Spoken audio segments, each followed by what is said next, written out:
With AI becoming increasingly present in higher education, I've been making it a point to attend more webinars that focus on teaching and learning in the age of AI. There's plenty of excitement, of course, but also some real and legitimate concerns. Ideas at the University of Massachusetts Amherst has been hosting several free, amazing webinars recently all about AI and education. Their next one is scheduled for November 19th at 2 p.m. Eastern Time, and it's definitely worth registering for. They'll be covering different types of topics like how can AI be used responsibly to enhance learning without compromising academic integrity? What kinds of assignments help students to use AI critically, questioning the outputs, reflecting on the choices, and demonstrating independent thinking? And lastly, what are some simple, low-risk ways to begin experimenting with AI in teaching? They have another great lineup of speakers, including Boston instructional design legend Cami Bean. So I'll be attending to learn and to listen, and I hope to see you there. To sign up today, go down below inside of the show notes to be able to register for the event. And now, let's start the show. Hello, learning nerds, and welcome on in to the nerdiest podcast that you're going to hear today. I'm your host. My name is Dr. Luke Hobson. I'm an assistant director of instructional design, a lecturer, author, blogger, and podcaster. And overall, my purpose is to be able to help you to learn more about designing learning experiences. What exactly makes them meaningful, relevant, interesting, and engaging. And of course, you can find all of the information that I have for you over at drlukehobson.com. And today's episode, folks, is all about ways to AI-proof your assessments. Because I'm not sure if you feel this way, but for me, as another day goes by, I see another post about how Gen AI is disrupting online learning and higher education really as a whole. And by now, I'm sure you feel like you've heard it all, you've seen it all, nothing is going to surprise you. And then, oh hey, here is a massive new piece of technology that is breaking through, and you're like, what? How are we going to navigate with this? And of course, I am talking about the latest from OpenAI's new browser, Atlas, and I decided to be able to test this out for myself and really see what the big fuss is all about. And if you haven't heard about this recently, OpenAI essentially created a new browser that is called Atlas, and that it can complete an entire online course by itself. All that you need to do is to give it access into the course and then simply say, complete the assignment, and ta-da, it's done. And it's literally that easy. It's actually doing all of this because it does have agents embedded within the browser itself, so it can literally take control of your screen, just like how if you were using Zoom and you're saying, hey, you're going to share my screen now for other people to be able to see. Well, imagine doing that, but now having AI that can actually guide and go through whatever you're looking at on your web page. And if you want to be able to see a screenshot of what this actually looks like, you can go down into either my LinkedIn post where I shared this the other day, or I'll send a link into this into the website for drlukehobson.com. It is wild to be able to actually see this do this type of step-by-step of thinking and trying to put it all together, and then poof, there it actually is. Now, not to be outdone, Atlas already has a competitor that is called Comet, and this was by Perplexity, and it can do the exact same thing. With some people, when I shared about what Atlas is working on, some people actually said, hey, Comet is even better, and there's even less barriers for entry, and it can do more different types of tasks. So the fact is, we have technology that can complete courses with zero barriers in its way. And I know there's going to be advancements to block these actions from both Atlas and Comet, and I've already seen calls for action from universities. I have seen calls to action for different learning management systems to be able to step up and to do more from blocking these different types of technologies. But at the end of the day, it doesn't really matter, in my opinion. And here's why, is that I feel like we're just going to encounter something new again that's going to be able to do this and truly flip higher education on its head, and it's really not going to go well. So what can we do? And actually, before I dive on into this, to be clear, this is also not just accusing students of plagiarism. There are many, many, many students out there who do not like AI. And I have seen a ton of different Reddit posts from students saying that they are so sick of this and trying to be able to then communicate even to their fellow peers to say, don't do this. You're taking away the value of our courses, of our degree. And of course, professors are also obviously saying like, oh no. So anyway, this is not trying to be able to point the fingers at anybody, but it is to say, at the end of the day, there is a technology that can completely do an online asynchronous course with simply a push of a button. So for us, instructional designers, teachers, educators, professors, instructors, what can we do?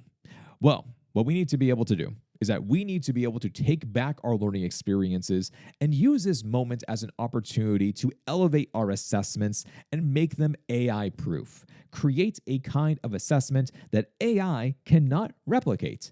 Is it possible? Of course it is. Let's talk about that. Here are 5 different ways to make your assessments AI-proof. First idea is with recorded journals. When I taught in the MBA program for Southern New Hampshire University, there was a weekly activity that involved a recorded reflection. It reminded me of LiveJournal from back in the day. If you remember LiveJournal, let's have a throwback to that one. But students would receive prompts and recorded these 5-minute videos reflecting upon their week, and the video served as actually their assignment. The assessment was to be able to record yourself, talk about what you went through for the week, what you experienced, what you learned. And then as the instructor, I would watch each video and I would provide feedback on what they shared. And I've always included reflections and journal assignments inside of my courses, but written reflections, they're still useful, I should say, but AI is now capable of inventing memories, quote unquote, and pretending to be the student. And I've seen some folks online debate this to say that like, oh no, just written reflections are perfect. This absolutely takes care of this entire issue. And nope, not at all. You can use prompts to be able to say to ChatGPT that pretend you have memories or pretend that you've already taken 4 weeks of this course. What would you say? And it can do that. So having a type of a video-based assessment offers a whole new chance for students to be able to think back about what they experienced for the week and then to be able to share that with you. By speaking out loud, you can then hear their lines of thinking. And it's not only a great way to reinforce concepts, but also encourage students to consider how they're going to apply those concepts in their work, their academic journey, or whatever is going to be coming up next for them. My next idea is teach back sessions. This comes right out of my experience in grad school. I had one grad school professor and she swore by this technique. And at the start of her course, she listed 20 topics on the board and told us that by the end of a semester, we would each teach the class about one of these topics. And at first we kind of scoffed and were like, yeah, sure. And then but actually by the end of a course, it's like, oh, here it comes. We need to be able to now teach our classmates about a specific topic. And we all had a hard 15-minute stop to be able to deliver a type of a mini lesson. And I rarely use the term engaging anymore because marketing has kind of taken that over and it's now used in a variety of different ways that really isn't actually engaging in my opinion. But this was truly an engaging type of an assignment because students not only had to learn the material, but also they had to figure out how are they going to teach it back to us. And this was extremely interesting to see the different types of approaches that students would take. Some mimicked our professor's style, like all the way down to the very letter of trying to be able to do exactly what she did. And then we had other students, and they leaned more into a side of public speaking. Some decided to be able to separate the group of students and to do a bit of a debate, and some did more from like a group-based orientation. It wasn't just you had to give a lecture, but it was more about in your own style, how are you going to teach this material? And this strategy involved a lot of creativity and a lot of freedom. And I give her a lot of credit for thinking up this type of an idea. So at the end of the day, if you let your students pick their topic and then to be able to have them teach a lesson inside of a course, whether online, in person, or whatever it's going to be, a blended version of the two, I think this is really going to make your class come to life. The next is with interviews and reflections. So this is a bit different compared to the first one with the whole live journaling idea thing. But in my opinion, we don't do enough with connecting the students to the real world, especially if you're inside of this classroom and we're teaching them the materials. And then we always talk about how it's going to be important to know about it for the real world. And then it really kind of has like this disconnected feeling. And one consistent piece of feedback that I've heard from my students at the University of Miami is how much that they enjoyed the fact that I bring the real world into the classroom. And one of the ways that I do this is with having them connect with industry professionals to get to know what it's actually like of taking the course material, and then hearing about how do folks use it as a part of their day-to-day. So I teach a course at the University of Miami called TAL 706, Design of Formal Learning Environments, and we cover the ADDIE process. And what makes ADDIE unique is that instructional designers tend to adapt it in different kinds of ways. So instead of hearing only my perspective on ADDIE and reading the textbook and watching the videos and such, I have students go out and then interview real instructional designers. They get to record the interviews, they then share them with their classmates, they then have to be able to listen and to watch each other's recordings, and then they write down the takeaways from 3 different folks. It's always a fun assignment because students get to hear from instructional designers at organizations like the Denver Broncos, Netflix, Amazon, Harvard. We have had an incredible amount of instructional designers dedicate their time to be able to support the students, and I am so thankful for having an amazing instructional design and a learning nerd community who can speak to the students. And by the way, don't be surprised if you see me post about this soon and look for people to be interviewed for the course, as I'm literally teaching this course right now. But being able to interview folks, hear about them, record the thoughts, have all that information get processed, and think about how this is actually used in the real world, a great idea to be able to do. And if you can replicate this within your field, it makes a lot of sense. The next idea is community-based learning. Speaking of not doing enough for connecting the classroom and the real world, we can kick this up several notches with the help from our friend Community-Based Learning, or CBL for short. And CBL is exactly how it sounds. It's a teaching and learning strategy that's centered around making an impact in the students' communities. You're identifying a real and a local need that can truly make a difference. A couple of institutions certainly do come to mind who have been practicing community-based learning for several years and have done a really great job of it as well. Mount Holyoke College and Brown University, you can actually see on their websites, and I'll link to this as well in the article, about what they have been doing for community-based learning, and it just makes a lot of sense to be able to do. Once again, at the University of Miami, we also do this as well for the various types of courses that folks design, and trying to be able to make sure that they are serving their local community with their learning design knowledge. So try out community-based learning. It is a rewarding and a valuable type of a teaching and learning strategy that can truly make a difference for your local community. And the last idea is with critiquing AI. You've probably heard of this one by now, but it's a great activity and it's absolutely worth a call out. If students are showing concern around AI, we'll have them critique the results of using AI. I did this with my instructional design students after many of them had questions around, is AI going to take my job? And we went through different types of results, from drafting learning objectives to creativity around assessments to generating content.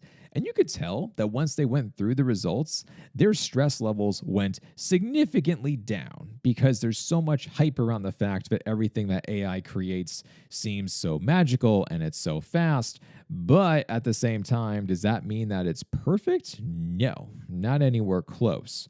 And because of that, when folks go through and they can actually read line by line around what was actually generated and not just looking at it as a giant wall of text, it makes them feel a lot better to be able to say that, oh, it's still a bit of ways way off. We can actually do quite a bit here with making sure that we are going to be taking our different types of instructional design skills and making sure that we're actually valuing them, because they are indeed valuable. So trying to be able to critique what AI does generate for you, whatever the subject matter, it is definitely worth a shot to be able to do. And I'll give a few honorable mentions that you could try out. Presentations. Tried, true, tested. Nothing wrong with doing a good old-fashioned presentation, recording it, having voiceover narrations, slides, whatever you want to be able to use. We've all done them all throughout school, and now it's just recording them and sharing them online. Using prototypes and different forms of creations. Depending upon the subject matter, this could be a great one to do. Of course, obviously as instructional designers, if I wanted them to be able to create a prototype of a type of a course or some form of a training and then have them be able to lay all of that out for me and I can see the type of sketch, the design, the working MVP, whatever it is, that absolutely makes sense. But also graphic designers, web designers, UX, and a number of other different fields that prototypes and early steps of creation make a lot of sense to be able to evaluate from. And then, of course, group-based work with peer evaluations. Nothing wrong with this as far as for having folks work in a group and then holding each other accountable in writing and evaluating how their fellow peers performed. Doesn't hurt to be able to do this and to bring more of the human-based learning into the mix. I can't believe I said those words, but yeah, let's try to be able to do that, making sure that we still stay focused on the human learning aspects. And that, folks, are a few ideas you can try today. What do you think? Are there any ideas that you would include? Anything that I missed out on, perhaps? And of course, do you have any experience with doing these different types of ideas inside of an asynchronous session? Would love to be able to hear more from you. Feel free, share away on LinkedIn. You can always write to me, luke@drlukehompson.com. Would love to be able to hear your thoughts. And as a reminder, since this entire episode was all about AI, sign up for the new webinar that's going to be happening November 19th at 2 p.m. Eastern Time from the University of Massachusetts Amherst. I'm going to be there. I'm trying to learn as much as possible everything within today's day and age of generative AI and how it's going to be impacting our world as both educators and instructional designers. So I will see you there. And that is all that I have for you today. Stay nerdy out there, and I'll talk to you next time.